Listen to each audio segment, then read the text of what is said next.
I'm done comparing Caitlin Clark to 2024 rookies. We gotta compare her to WNBA All-Stars instead.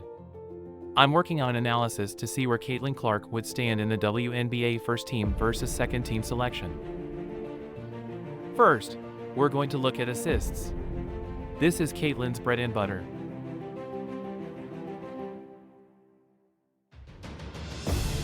This is the total number of assists for a player after any given day. In general, what we want to know is not just how they compare to each other, but the rate at which they're moving up. There's a lot to analyze, so I've put together this video as an intermediate step. I've got a bonus graph at the end with the stats that's rarely displayed or even talked about.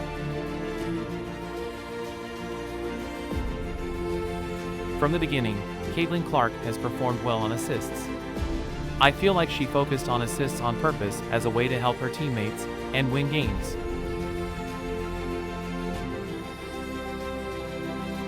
While it could lead to a lot of turnovers, it's also the most fun to watch when she pulls it off. Honestly, this reminds me of Steph Curry. Plenty of very questionable passes. But some of the stuff is pure magic. On July 17th, Caitlin Clark broke the WNBA record for the most assists in a single game with 19. This is not for rookies, but for the entire league history. A month later, after the Olympics break, on August 18th, she broke the WNBA record for most assists by a rookie. But actually it was only 2 games later. Now, we're going to take a look at three-pointers made. While this is not the kind of stats that make you first team, it's fun to watch.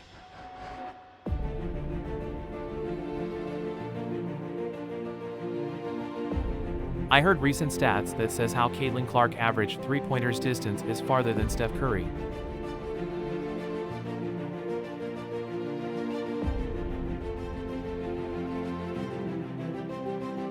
While I don't know if she would continue to shoot from that far away, a good three-point shooter opens up the entire court. Caitlin already has amazing passing skills. If defenders have to cover her at half court as well, Fever will do well even if the stats don't show it. One thing I noticed is the rate in which she's taking three-pointers. It seems like she was holding back before, but as the season progresses, she's shooting more and more. I haven't looked to verify my hunch, but that would be interesting to see. On August 28th, Caitlin Clark broke the WNBA record for most three-pointers by a rookie. The next game, she got another 5 three-pointers with 56% shooting to take the lead for the entire league in three-pointers made. Next, we'll look at total points scored.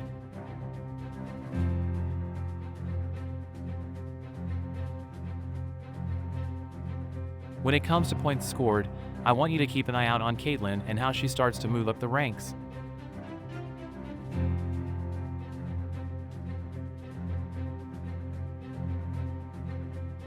While this is straightforward, the one thing that's hard to appreciate is how Caitlin Clark has gotten better in the second half of the season.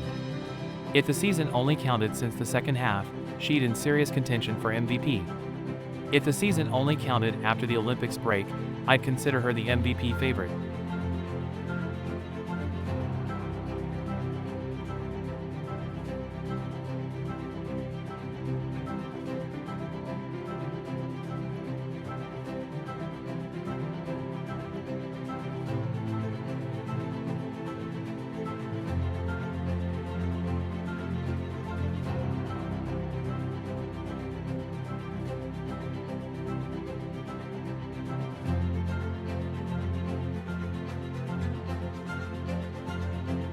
Now that you've made it this far, I've got a bonus graph for you. ESPN uses a simple method for tracking fantasy points. 1 point per point scored, 1 point per assist and rebound, 1 extra point for three-pointers, and 2 points for blocks and steals. For every game played, you add their points together to get their nightly fantasy points.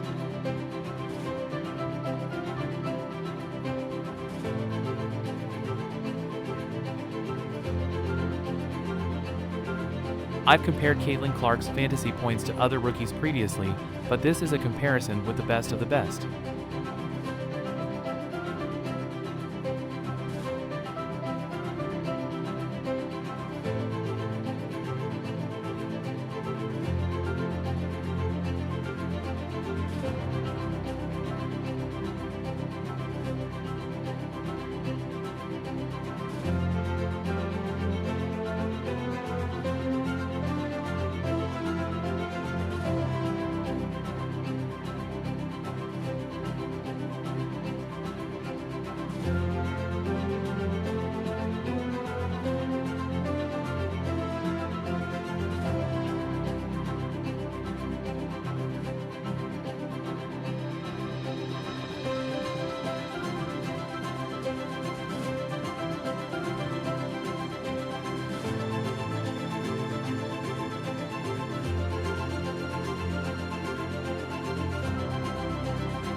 When we look at fantasy points, then we can see why Wilson is the leading MVP candidate.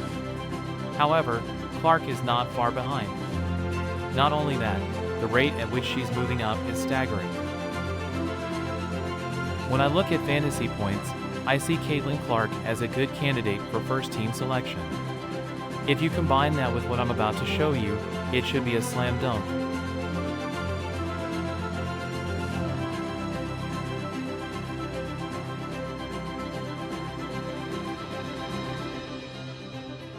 Can't believe you're still watching, so I've got a super bonus graph for you. I'm going to show you a stats called points generation.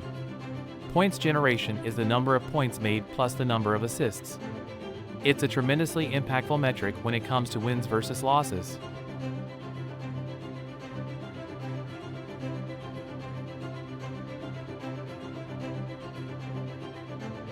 As the assist leader, Caitlin Clark is also a top 5 scorer. Together, she's unstoppable. In my opinion, this is one of the big factors for Fever's success compared to previous years.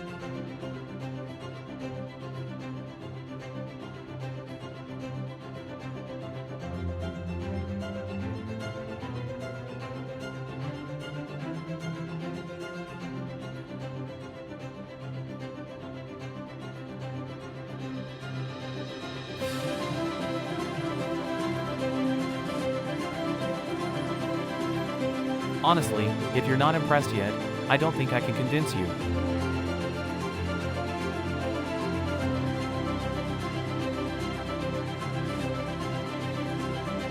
Now here's the thing, good stats do not always correlate with first-team selection, so there's a few elements we will have to consider. I hope you enjoyed this video. It's a stepping stone for me while I work on the next big analysis. Please like the video, share your comments, and subscribe. See you next time.